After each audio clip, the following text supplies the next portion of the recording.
Hey there, thanks for tuning into Duck Bricks. I'm Chris, and well, I just spent a little too much at Bricks Cascade, Portland. Now, this was my very first time going to Bricks Cascade. It is one of the biggest LEGO conventions near me, and, well, the hall is right here, things are already toppling over, and that's how you know this is going to be an amazing haul. Now, unlike a lot of our other convention videos, we're gonna focus this time on starting with the hall first because I feel like the hall is probably the craziest part of the entire convention. And so let's come on around, let me get this all set up again, and we can take a look at every single one of these sets that I was able to get at this latest LEGO convention. Now, here's the thing about Bricks Cascade. You see, Bricks Cascade is located in Portland, Oregon, and because of that, I was allowed a little bit extra wiggle room in what I could actually bring back home. And that's because I'm located in Seattle. So that meant instead of having to take a ton of Lego on a plane and have to figure out how to fit it all in a carry-on or check-in package, I basically had the entire rental car, which was a pretty large SUV, to fit as much Lego as I could in. So I guess this is a sneak peek into what my buying would look like at a LEGO convention if I didn't have to worry about flying back home, because I was able to drive back home and, well, this is the entire haul. The crazy thing is, I was not even planning on getting this much stuff, but if you notice, most of this stuff is from literally one dude's store. Like, I'm pretty sure everything from like here all the way over to here is from like one guy. Maybe give or take a couple of sets here or there. But it was because, first of all, I liked his vibes. Dude was a really cool guy. And also, he had a crazy selection. Like, I could not imagine the amount of wild stuff he had, from Fabuland stuff. Did I buy that set twice? Oh, that's unfortunate. Oh well, my bad. Anyway, Fabuland stuff, castle stuff, racers, time cruisers, just all sorts of crazy stuff here. But I feel like we should start with the elephant in the room, and that's to take a look at these right here. Now, these were actually the last thing that I bought, and we'll be going through the entire experience and adventure later on in the video, but basically after Bricks Cascades, I got a chance to go to a ton of bricks and minifig stores, and this was at the literal last store I went to. This was at Bricks and Minifigs in Washington, actually. This was in Vancouver, Washington. They happened to have these store displays just available for purchase. They said they literally had them for like 3 years. Nobody wanted to buy them, so they were kind of just trying to get rid of them. They had 4 store displays. I thought about it long and hard and realized that at that point in the journey, my car would only fit 3, and 3 was already a stretch. So when I go back in May with my friend Jonathan, Mini Superheroes Today, who's gonna come out here and do a whole LEGO adventure with me, if it's still there, which I mean, if the other display has been there for 3 years and no one's bought it, I'm gonna be willing to guess, hopefully it's still there, unless someone sees this video and gets it. But basically got a great deal on these.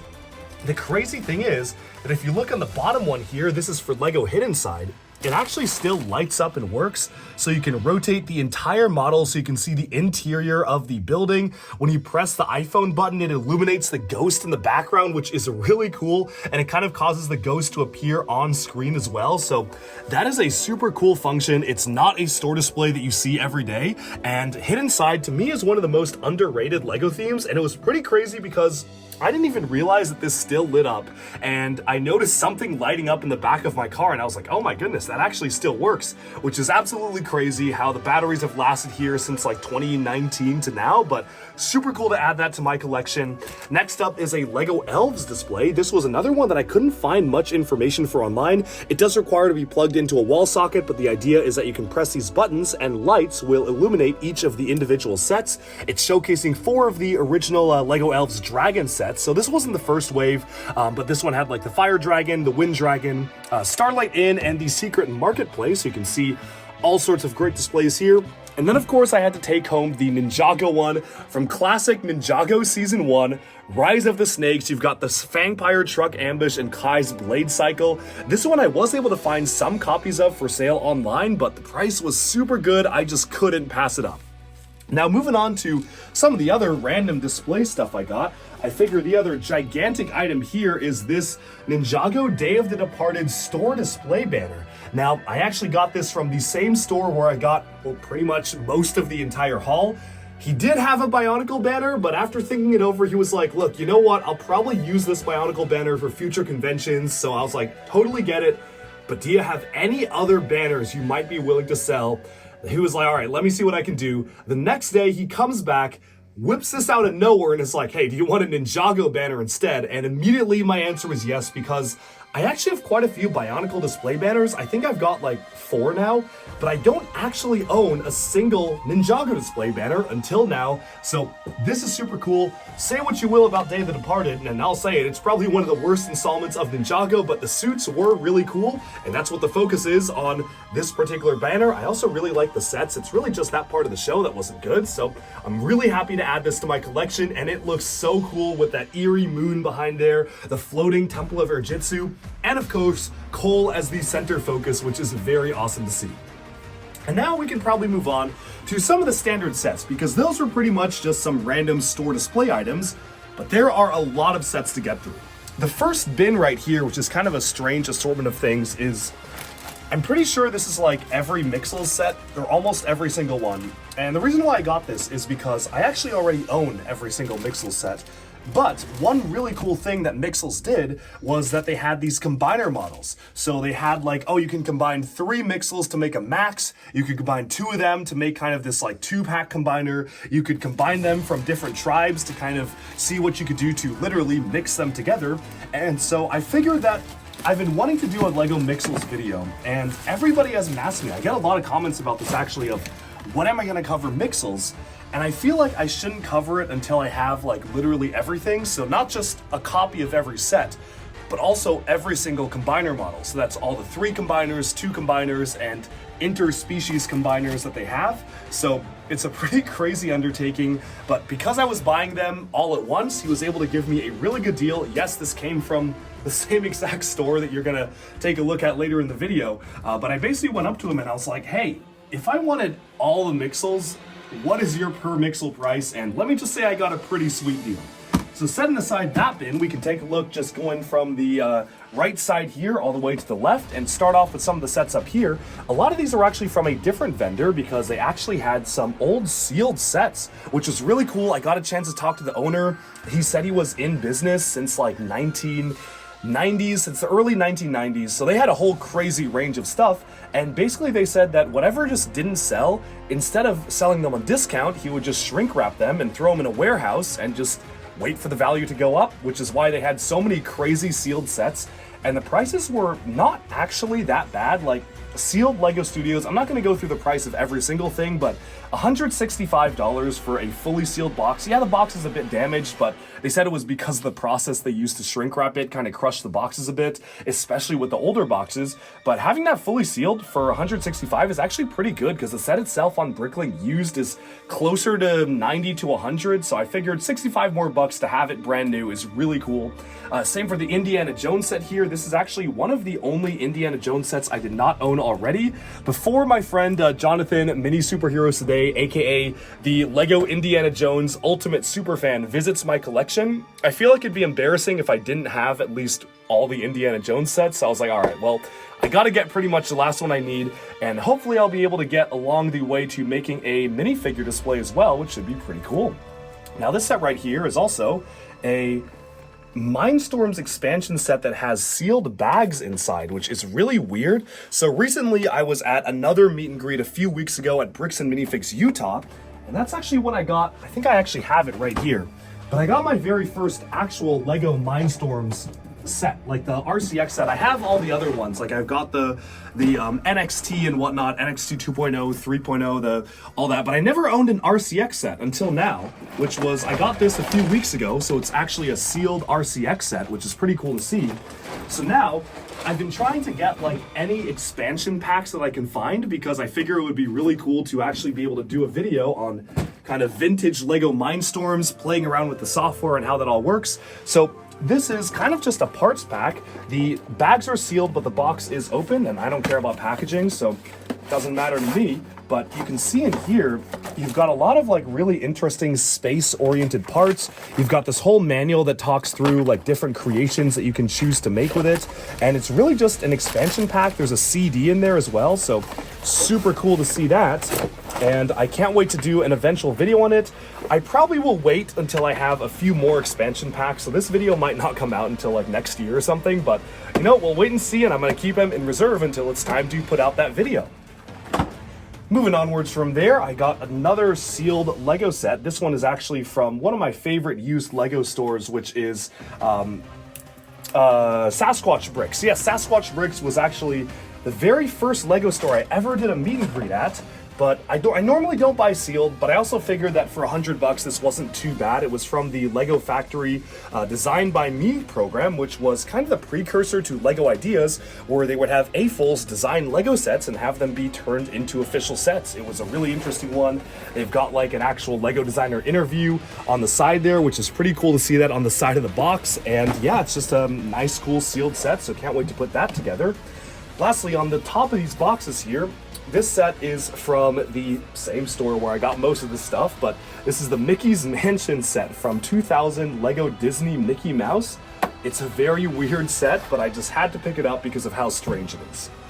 Moving on from that though, let's take a look at some of the other items here. This one is a vintage Lego Technic car. I actually built this during my Lego Masters meet and greet signing session, so as I was signing autographs and meeting fans, I was like, you know what, wouldn't it be cool if I also built a Lego set at the same time? So I actually had this Lego set fully built like while I was doing the meet and greet, which was so much fun. I challenged myself to do it in like an hour while I was also meeting people, and I figure I made pretty good progress. Like I actually finished the whole thing in that time frame, so pretty happy about that. Moving onwards, this was a gift with purchase at one of the stores that I got the Indiana Jones set from for spending so much. So it's a sealed Star Wars character encyclopedia. Don't really need a second one, but they were like, pick a random book, so I said, why not? Same goes for this t-shirt here that says Master Builder Academy, which looking at it now, okay, maybe that's a little small. Honestly, maybe that does fit me. But it says Master Builder on the shirt, so I thought that'd be pretty funny because of Lego Masters, so I had to get that one. And then, what else do we have? I mean, honestly, I'm gonna have to run through these pretty quickly, but this one's pretty cool. Only $30 for a universal building set from Lego Basic 1983. What intrigued me about this though was the case. That is an official Lego sorting case from 1983. It says Lego on the front of it if you remove it, so that was super cool. And I had to get this one because there's, yes, a duck on the front of the box. So, of course, I am collecting all the duck-related items, so I had to get that one right there.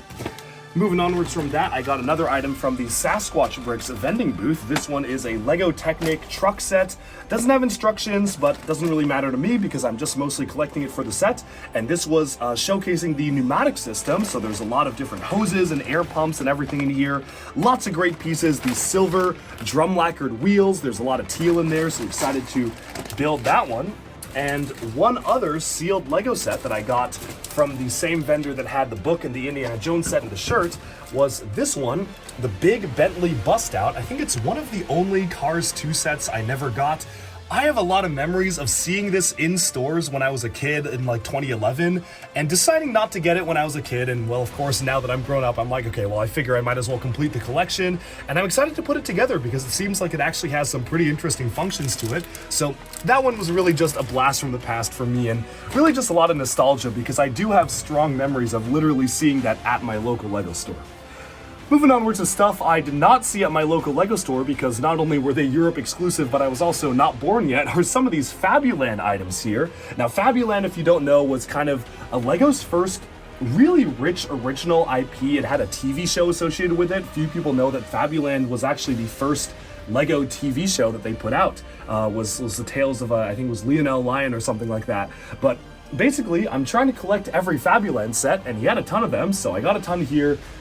Clearly, I lost track of what I did and did not get because I bought this set twice, but if you look closely, technically, I have two different versions of the sets because this instruction manual says 140, which is, I think, a different regional version compared to instruction manual 350. Does that matter to me? Not at all, but I did technically get both versions of the set.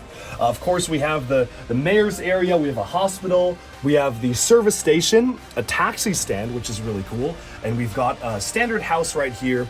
Another really strange kind of older set is the Lego McDonald's set. This is to my knowledge, the only time they've made an official like McDonald's store as a Lego set, so I had to get that one. And then of course, moving on from that, there are some other vintage stuff, like we've got a Lego Viking set here. This was the only Lego Viking set I didn't own already, and I actually really like the build. It kind of feels almost Bionicle-esque. So this is Viking Warrior challenges the Fenris roll fully sealed. This is a Snap set, which is a very strange line of Lego that they made to compete with some of the other construction toys at the time, and at a pretty good price too. Moving onwards, I was trying to complete my collection of Lego Western sets. So I think I got everything now because I got a lot of Western sets here. So that's one of them.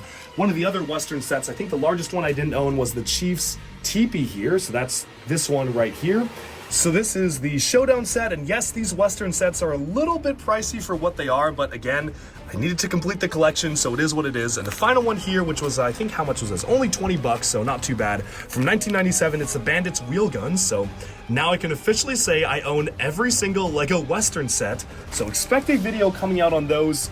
I want to say very soon, but knowing my video schedule, like that's probably not going to hit for like another year, so coming at some point will be a video on all the Western sets. I'll film it like in the next week and schedule it to upload at some point. I'll try to push it up if people are interested though.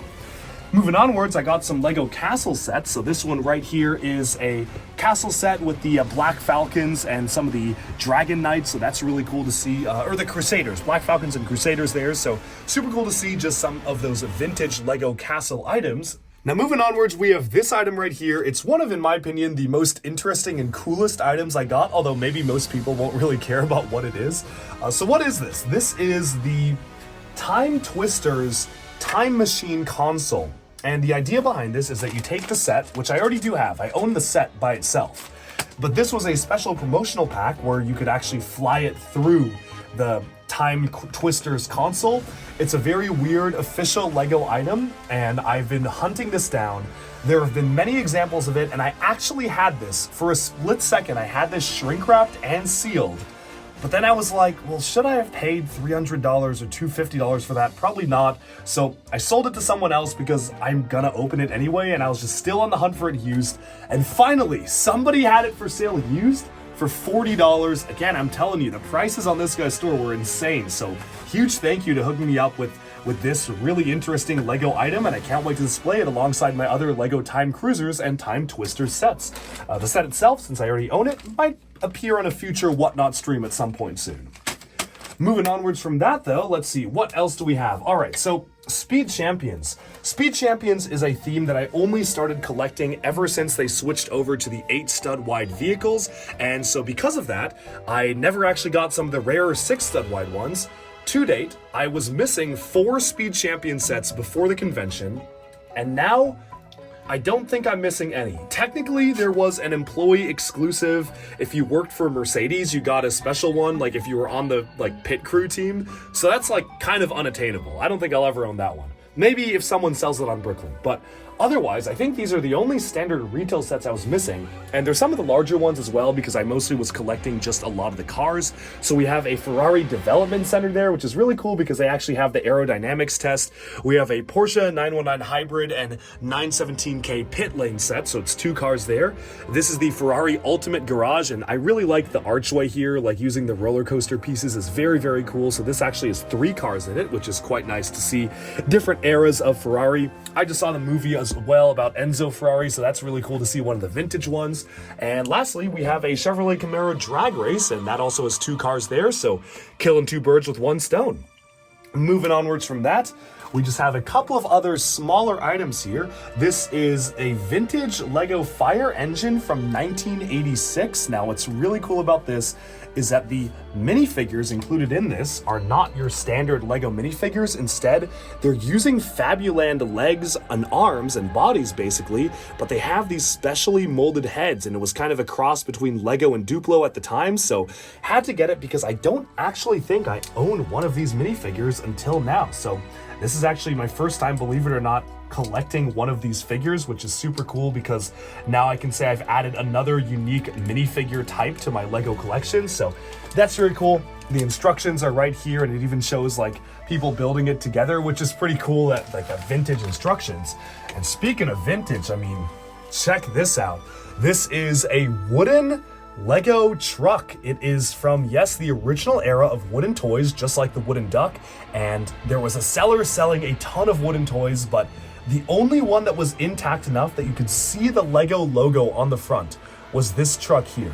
And I was very tempted to get all of them, but a couple of them were like over $1,000. So I was like, okay, well, let me just first prioritize the ones that have the Lego logo on them, because I feel like this is a whole nother rabbit hole of Lego collecting, and I've only just started to get into it with the wooden duck and some other wooden blocks. So I was like, all right, I'm gonna get the car, the truck, because it has the Lego logo, and we'll wait and see for a future convention for the rest. So super cool to get that. Moving onwards to the rest of the stuff here. Here is one of the older Lego Harbor sets with these stickers still in mint condition, which is very cool. So I can actually apply the stickers myself, which is going to be really nice, because when you're buying vintage sets, it's always hard to tell if the stickers are going to look good or not, especially if they're like 20 years old. Moving on from that, I got a vintage Lego Pirate set. This is one of the only ones I did not own. It's a Volcano Island from 1996. So great to add that to my collection for a great price too. Yeah, $45 for this, so not super bad for a vintage pirate set. This is one of the only Lego Marvel sets I don't own, because it's a Junior's Spider-Man set. This one is notable because it includes yellow skin minifigures in an official licensed Lego set in like, when was this, 2015? So that's kind of weird. They literally just reused a Lego City policeman for the set, but they didn't even change like the skin tone. So that's quite strange to me to see, but it's very interesting to see the set. And now we can move on to some of the other items over here. So if we come on a little bit closer, we have one of my white whales that I've been searching for a long time. It's definitely one of the rarest Lego castle sets out there. And that is this kind of tournament jousting duel here. This one is featuring the Lion Knights as well as some of the other Crusader factions, and it's really cool to see that as a full-on set finally being able to add to my collection, so that's super cool. And another classic Lego castle set is this one right here, which is the original Forestman's Hideout, which you may recall they just recently remade into a GWP. Moving on from that, we have a Lego Racer set. This is the only Zalax set from 2001 that I did not own already. So I was really excited to add this one to my collection because it has this weird ramp in it. It's got like a jump and everything, so super cool to see that one. And speaking of racing, we've got a World Racer set down at the bottom here, and also is the only World Racer set I did not own already. And this was the largest one of the wave, the Desert of Destruction there. Again, a lot of fond memories of seeing that in store when I was a kid. Moving on from that, we have some of these Bionicle Happy Meal toys here. Yes, I'm trying to collect literally everything Bionicle, so the Happy Meal toys do count. We got another one of those vintage helicopter sets from 1986 with one of the original figure designs there. And look at these crazy propeller pieces too. Like, I never owned this piece before, so that's cool. We have another Fabuland set. This is, what is the name of this set? Mo Mouse's Roadster from 1979. So we got this guy right here, which is pretty cool.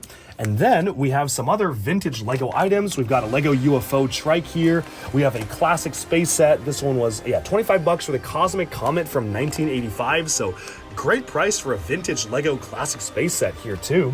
And this is super interesting because this set right here is exclusive to Legoland Deutschland. It was a Deutschland promo bus from 2002, so you had to be able to go to Germany and get this there, and it's very, very interesting to see something like this, but yeah, this is just a promo item from 2002. Moving onwards, here is another Lego system, a vintage classic, kind of classic space sub-theme set from Explorians. It's the Alien Fossilizer from 1996. And here is a Lego Orient Expedition set. It is Johnny Thunder's Thunder Blazer from 2003, set 7420 right here. So I'm super excited to build all of these and get going. And now we have finally almost reached the very end of the haul here. And last but definitely not least, we have some of the rarest items I was able to pick up. And I'm really excited about these because it's pretty rare for me to see a set and be like, huh, I don't know what that is. Like, I don't recognize that. But that was the case for these sets here. Lego did a very limited promotional run with Color Line Cargo back in the day, as well as Stena Line Cruises. And for whatever reason, they produced these sets. These are sealed, and the prices are pretty insane because I got these for about 20% off the listed price because I was buying so much. So this one was like $180. 180, and this one was even cheaper. This one was like around 130. And if you go on Bricklink, there's maybe 1 or 2 people selling these for exorbitant prices, so it was really crazy to just come across these. But yeah, I mean, look at that. I mean, save for that dent there. The boxes are in phenomenal condition. I'm gonna almost feel bad opening these up, and I will have to because I do want to have the sets. And even with something like this, it's normally where, yeah, I would prefer to buy something used because boxes mean nothing to me, and I usually throw out almost every box anyway. But you can't even find a used copy of a lot of these sets available for sale, and especially at these prices, it was really, really cool to be able to pick up these crazy vintage Lego sets, especially this one right here. Look at this color line. Look at the box art on that. So that's super cool. And yeah, you can turn it into an airport too. So I really like how it's very creative in the usage of the pieces there. I sure hope those are not stickers, but they might be. I guess we're about to find out. And I might actually do a video on these coming up soon too. Moving onwards from that, we have some Lego Heroica sets. This now completes my Heroica collection. Oh, maybe I'm missing like the polybag. Ganrash was the polybag, I believe, but Heroica was this lineup of castle-themed Lego games sets. I recently got the Fortran Castle somewhere.